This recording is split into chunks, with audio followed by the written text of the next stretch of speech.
Hello and welcome to WebMeet. This tutorial shows you how to use your calendar to manage all scheduled meetings in one place. Your calendar is accessed from the host dashboard. Consider this your meeting command center. At a glance, you can see the meeting name, date, and time, so you always know what is coming up. When you click on a meeting, you can open the meeting details and manage everything from there. This label indicates if you are the host or if you have been invited to this meeting as a guest.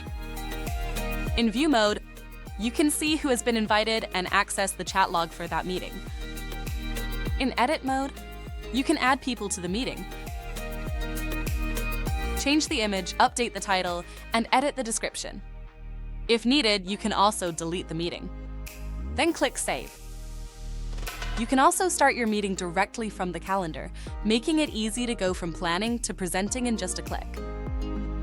If you activated Auto Save Chat during a meeting, locate and click to open that meeting in the calendar. Then click View mode. This is where you will access the chat archive for that meeting. This is useful when you want to review questions, remember what was discussed, or follow up with people afterward. The more you use your calendar, the more organized, prepared, and confident you will feel leading your meetings. Thank you for your interest in WebMeet, and thanks for watching.